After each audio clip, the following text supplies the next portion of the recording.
just at Black Point. I got some good pictures of the point, and across you could see the Surrey nuclear power plant.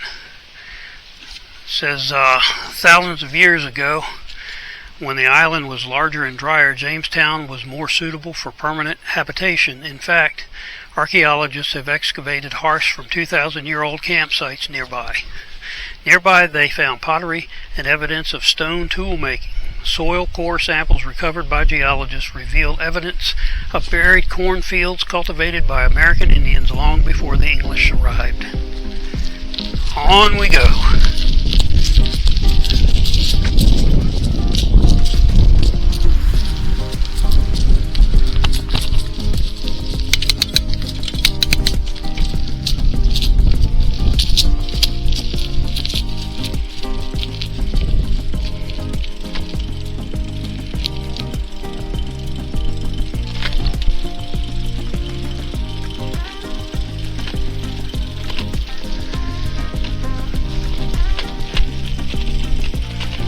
These are great bridges over the marshland.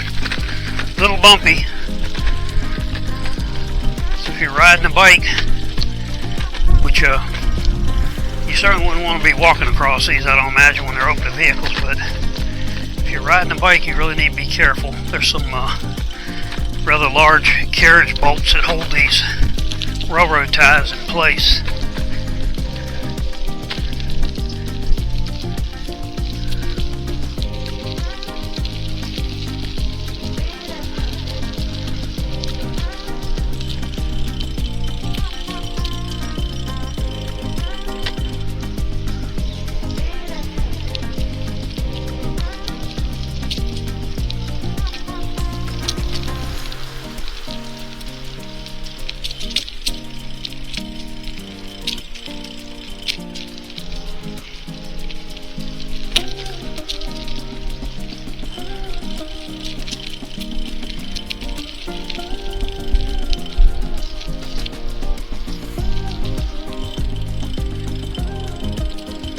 This tells about the ancient plantings here.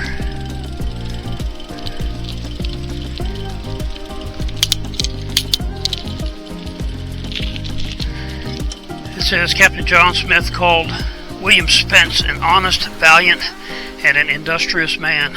Others referred to him as a gentleman, laborer, and ensign.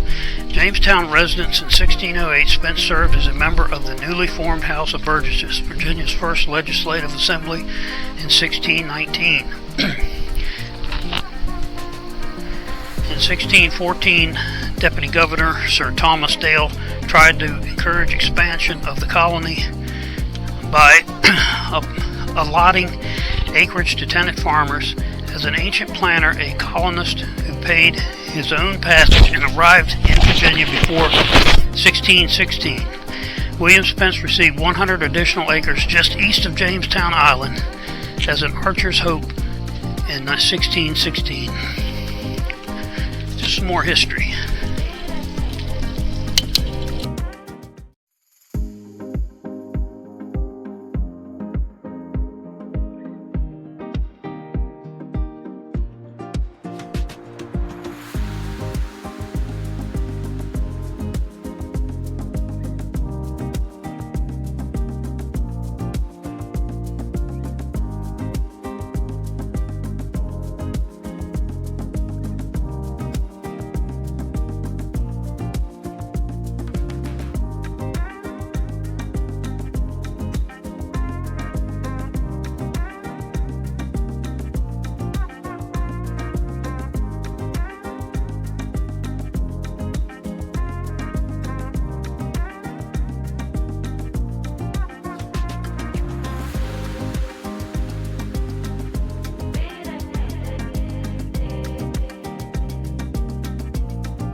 This is the Travis estate.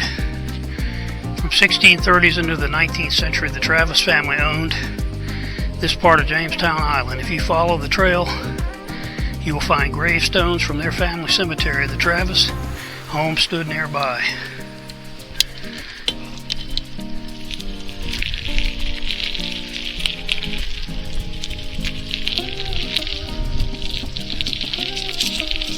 We'll go down here and check it out. I'm going to glide down here just like I glided down to Black Point.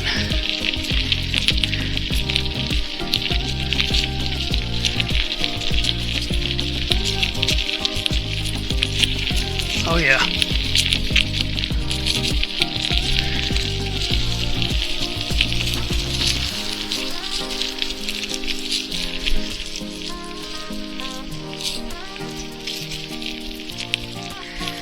There are the crypts.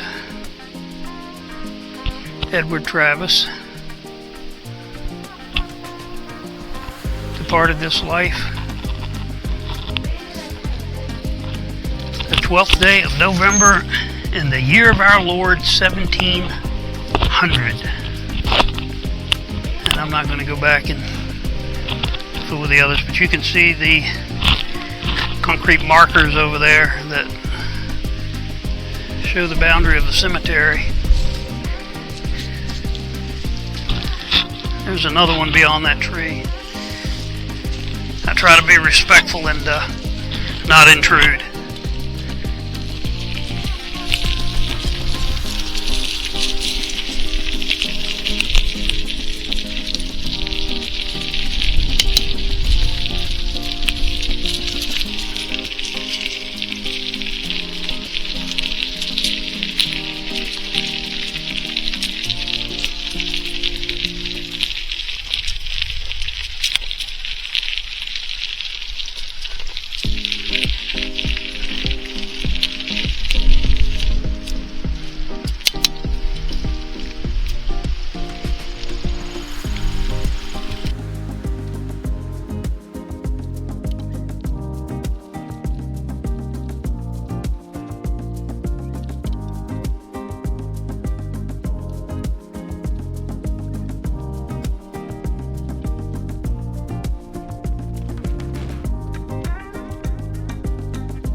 Fences and ditches.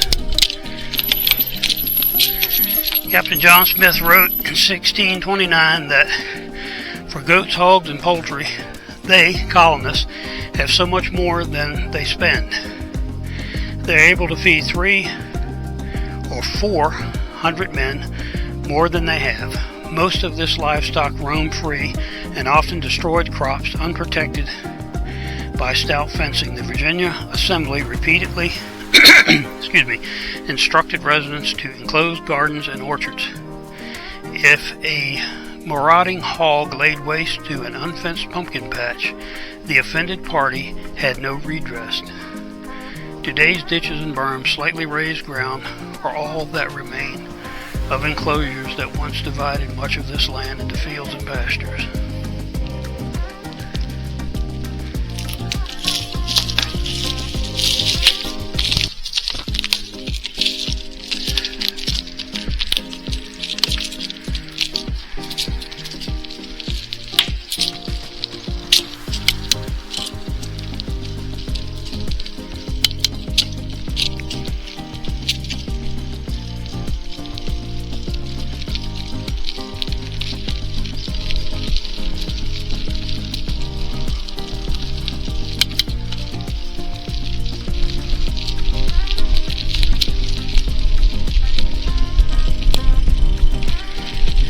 across yet another long bridge.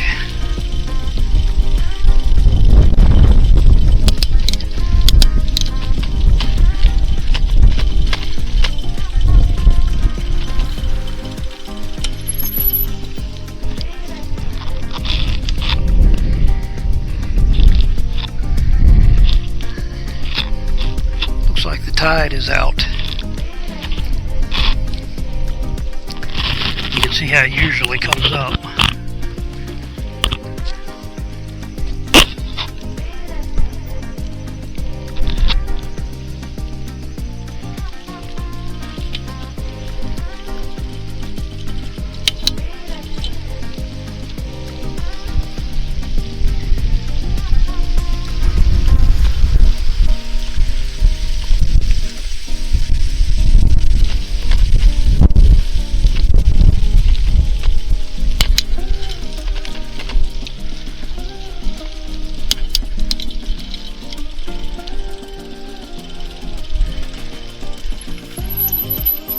A little bit better shot.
This placard deals with the early African residents. John Rolfe wrote in 1619 that a ship docked at Port Comfort and offloaded not anything but 20 and odd Negroes, which the governor, Sir George Yeardley, and cap merchant Abraham Pearsley brought for victual. It is uncertain whether these new arrivals were indentured servants or enslaved Africans. We do know that Governor Yeardley owned property here along the Black River, and that his household in 1625 included 3 African men and 5 African women among his 24 servants. In 1995, archaeologists identified the sites of 2 early 17th century dwellings along this stretch of road. Perhaps Yeardley's servants, including some of the first Africans brought to Virginia, who lived right there, or lived right here, where we are right now.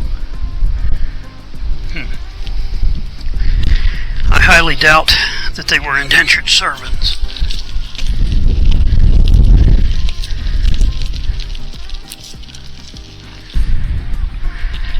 There is the Jamestown, Scotland ferry.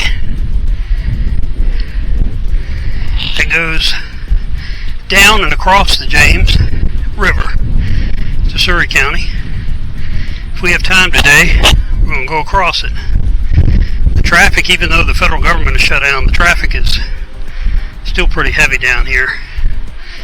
You come to ride, you might want to be mindful of that.